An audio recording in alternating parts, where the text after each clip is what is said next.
Hey guys, I'm in a suburban neighborhood just a little north of Calgary, and today I want to show you how you can have a home-based business growing microgreens and you can scale it.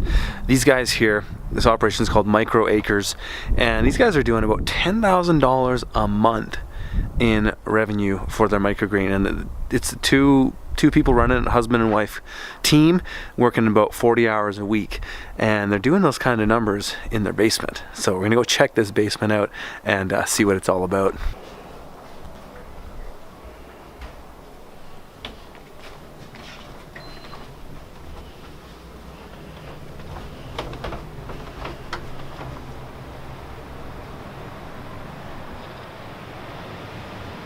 My name is David. My name is Kristen. We live in Airdrie, Alberta, and this is our little microgreen farm, Micro Acres. We're again in Airdrie, Alberta, just a little bit north of Calgary. And we're sitting in about 400 square feet of germinating area and grow area. We're running right now about 170 racks, give or take, between both germinating off to your left here. So this is kind of where everything kind of starts. So right now we have about 70 trays kind of growing. Everything goes hatted on a smaller brassica scale. Other things we do: stacked peas, radishes, sunflowers. Popcorn. We have popcorn growing right here, just kind of germinating, kind of do this. Oh, keep nice. it nice and simple. There you go. Beauty. It's about 5 days in on those guys. We got some micro leek germinating up there. So these guys are running about 2 days old right now. So just starting to pop up a little bit. They run about a 6-day cycle before they go under the light. And already you can smell the onion.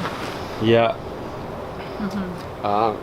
Run 2 6-foot tables. This is where basically all planting, harvesting, cutting, Packing. everything's done. Yeah. We use everything's biodegradable, compostable, corn-based containers. Oh, okay. Out of a company out of Los Angeles. So we use 3 different sizes, 2 for retail and 2 for wholesale. And then yeah, this is the main growing area here. So we have 5 fans running simultaneously 24/7.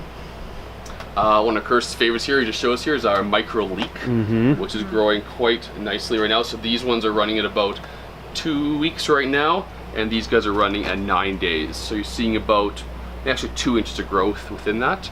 Hulls stay on, which is quite nice. So chefs love these, again, the dehydrated aspect.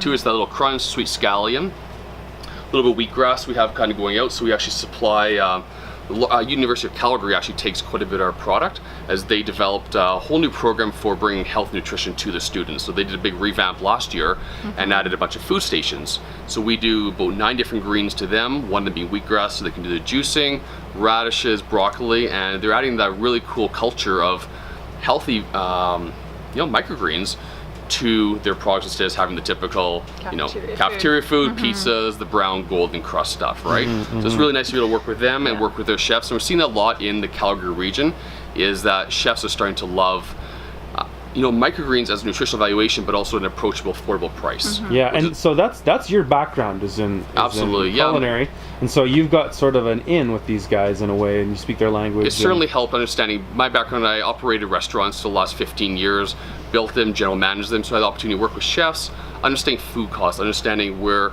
our food comes from, and ironically how much it's actually increased in price over the years.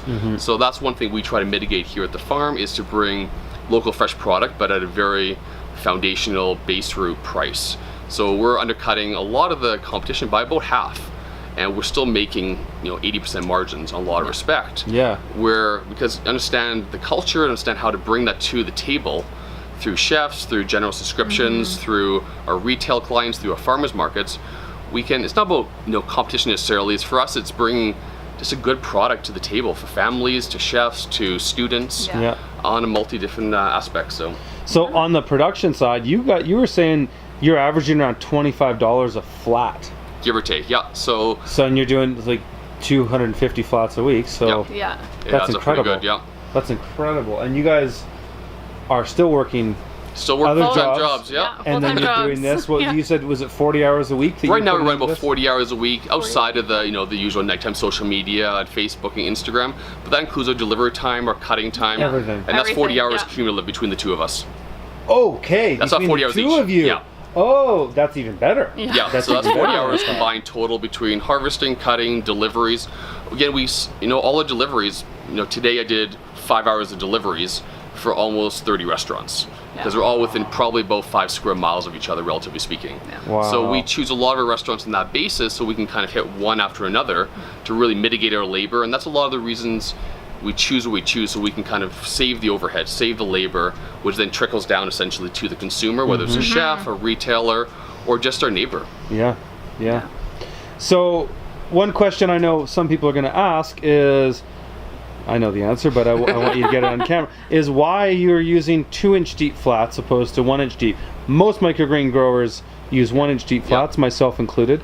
But what is it about the 2-inch deep flats that makes the difference for you? For sure. So one of the reasons why we chose that is twofold. The first one being just, again, on a labor and essentially being an urban farm setting is obviously being a basement, we like to keep things clean. We don't have the ability to have just an opened ground. We can just kind of swipe through the soil. So we're able to put our soil into these trays with very little waste of soil. Yeah. We can dump it in there, we can make it a lot flatter, we can tamp it, and we grow it. And the secondary measure is we find a lot of these act as a buffer for the sides. So if something gets a little bit too big, if something starts to lean to the side, it acts as a wall, which actually then helps push up the micro and keeps it a little more structured, a little better airflow, and we find actually gives a little bit better flavor and varietal to the actual microgreen Which itself. you find it really with the radish, especially. It helps it stay upright. Yes, yeah. What is your guys' week flow? And I'm interested too, since you guys are a couple, you're married, you have kids. Yep. Yeah. Take me through your week.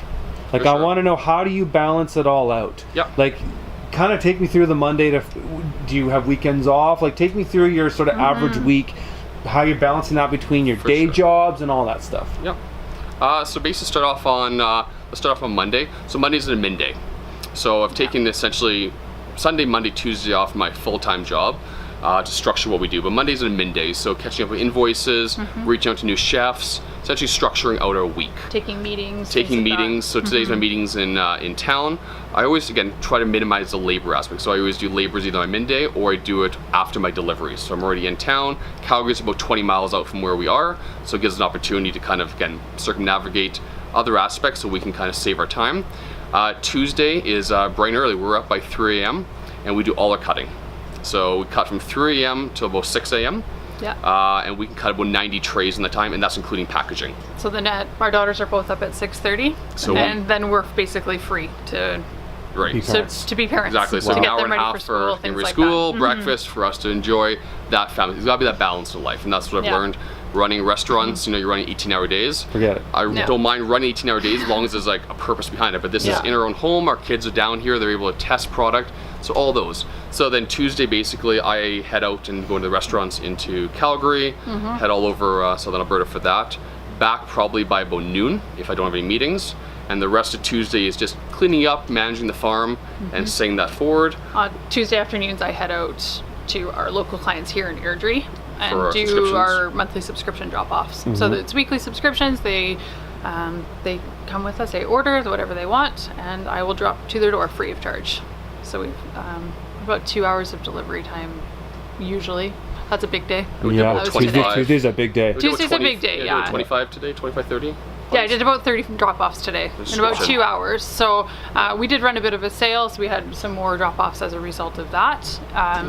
But like I said, with about an hour to 2 hours, depends on what comes in weekally.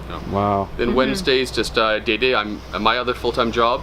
Wednesday night we soak everything for Thursday morning plant. So it's basically prepping the farm Wednesday night.